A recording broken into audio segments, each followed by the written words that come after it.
Bakit kung kailan pa nagbago ang aking ama? Sa kanyo pa pinatrabaho lang habas dinala. Sagot ba ang kamatayan para maging masaya? Yung batas na hindi tama ay kinawawa mo na. Ilan pa bang mga anak paluluwain mo pa? Para maubos daw yung droga sila rin may dala. At yung mga kasagutan ay mahahanap pa ba? Kasi kung hindi malabo na po kung maapula. Simula ng maupo na abo, kadalasan dumapa kayo muko. Idura ang pangalan kahit sinong magturong baliko. Tatakalan di mo na siguraduhin kung ano ang kasalanan. Ano ba talaga ang inyong kapararakan? Maubos yung masama o matakpan ang kasalanan. Bigyan nyo ko ng rason, anong dapat na malaman? Kasi hindi ko tanggap aking ama pinahirapan. Sino bang hindi madadala? Nakita ko si ama, duguan at bulagta. May karton sa kabila, yung mensahe masama. Sino nga bang gumawa? Ginawa, pinagawa. Pera nga ba o galit ka lang kasi nasagasaan?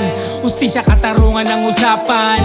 Pwede nyo naman siyang ikulong na mahabang panahon. Wala namang ganyanan. Pwede mo magtanong, saan ba kami lalapit o kakapit na lang ba sa patibong? Kawawa na kami ngayon, hirap na nga hindi na matakasan. Pantay na pagtingin naman, meron pa ba kaming mararanasan? Ang tanong ay nasaan? Aking ina, labandera, minsan pa. Huminto na ako mag-aral para makasalba. Aking mga kapatid, humusay na. Dumidiskarte sa labas, asan yung awa ha? Para may baon sila sa eskwela. Ang bunso kong kapatid, parang may trauma pa. Nako, naloko na dahil sa ginawa. Ginulo nyo yung buhay namin na marangya.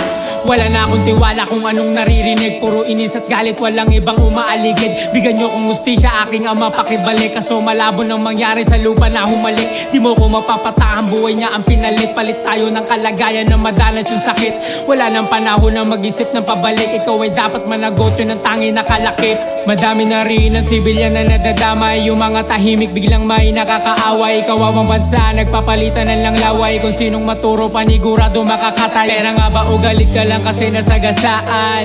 Hustisya, katarungan ang usapan. Kung sino nagpauso ng tukhang, baka pwedeng ikulong, maraming pagbabayaran. Pwede ko ba magtanong, saan ba kami lalapit o kakapit na lang ba sa patibong? Kawawa na kami ngayon, hirap na nga hindi na matakasan. Pantay na pagtingin naman, meron pa ba kaming mararanasan? Ang tanong ay nasaan? We will not stop until the last drug lord.